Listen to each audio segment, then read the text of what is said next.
ಜನವರಿ 26ರಂದು ಸರ್ಕಾರಿ ಹಿರಿಯ ಕನ್ನಡ ಪ್ರಾಥಮಿಕ ಶಾಲೆ ವೈಭವ್ ನಗರ ಶಾಲೆಯಲ್ಲಿ ಸಂಭ್ರಮದಿಂದ 75ನೇ ಗಣರಾಜ್ಯೋತ್ಸವವನ್ನು ಆಚರಿಸಲಾಯಿತು. ವೈಭವ್ ನಗರದ ಹಿರಿಯರಾದ ಶಿವಾನಂದ್ ನಿರಾಕಾರಿ, ಬಿಎಸ್ ಮಾಳಶೆಟ್ಟಿ, ಬಿಜಿ ಇಂಡಿ, ವಿರೂಪಾಕ್ಷಿ ಶೀಗಿಹಳ್ಳಿ, ಎಸ್ಡಿಎಂಸಿ ಅಧ್ಯಕ್ಷರಾದ ಶ್ರೀಮತಿ ದೀಪಾಲಿ ಚವ್ಹಾಣ್, ಎಸ್ಡಿಎಂಸಿ ಕಮಿಟಿಯ ಸದಸ್ಯರಾದ ಶ್ರೀಮತಿ ಶಾರದಾ ಕುಲ್ಲೊಳ್ಳಿ, ಶ್ರೀಮತಿ ಶಾರದಾ ಪಾಟೀಲ್ ಹಾಗೂ ಇನ್ನೂ ಅನೇಕ ಮಕ್ಕಳ ಪಾಲಕರು ಹಾಜರಾಗಿದ್ದರು.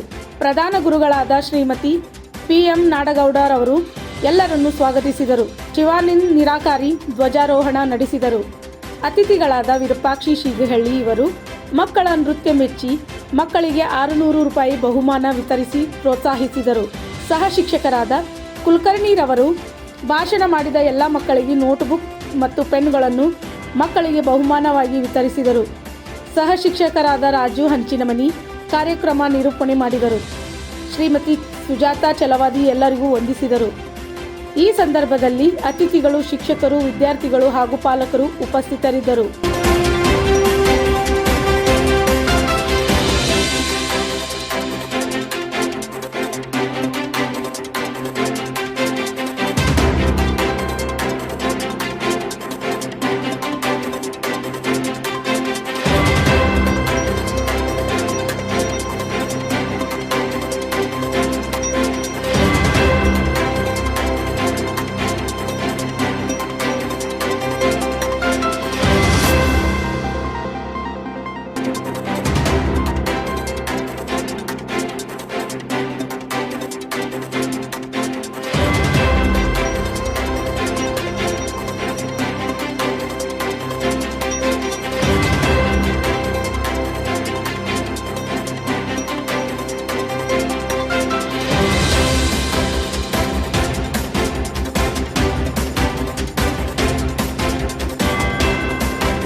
ಬಗ್ಗೆ ಒಂದೆರಡು ಮಾತುಗಳನ್ನು ಹೇಳಲು ಬಯಸುತ್ತೇನೆ.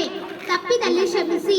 ನಾವು ಇಂದು 75ನೇ ಗಣರಾಜ್ಯೋತ್ಸವವನ್ನು ಆಚರಿಸುತ್ತಿದ್ದೇವೆ. ಪ್ರಥಮವಾಗಿ ಎಲ್ಲರಿಗೂ ಗಣರಾಜ್ಯೋತ್ಸವದ ಶುಭಾಶಯಗಳು. ಜನವರಿ 26 ಇಂದು ನಮ್ಮ ಭಾರತವು ಸಂವಿಧಾನ ಜಾರಿಗೆ ಬಂದ ದಿನವಾಗಿದೆ. ಸಂವಿಧಾನ ಜಾರಿಗೆ ಬಂದ ನಂತರ ಈ ದೇಶದ ಪ್ರತಿಯೊಬ್ಬರು ಮೂಲಭೂತದ ಹಕ್ಕುಗಳಾದ ಸಮಾನತೆ, ಸ್ವಾತಂತ್ರ್ಯ, ಧರ್ಮ, ಸಂಸ್ಕೃತಿ, ಶಿಕ್ಷಣ ಮತ್ತು ಇತರೆ ಹಕ್ಕುಗಳಾದ ಸಿಕ್ಕಿರುತ್ತವೆ. ಈ ದಿನದ ಧ್ವಜಾರೋಹಣೆ ಮಾಡಿ ಹಾಗೂ ರಾಷ್ಟ್ರಗೀತೆಯನ್ನು ಹಾಡಲಾಗುತ್ತದೆ. ಇಷ್ಟು ಹೇಳುತ್ತಾ ನಾವೆಲ್ಲರೂ ನಮ್ಮ ದೇಶವನ್ನು ಪ್ರೀತಿಸೋಣ, ಅಭಿವೃದ್ಧಿ ಪಡಿಸೋಣ.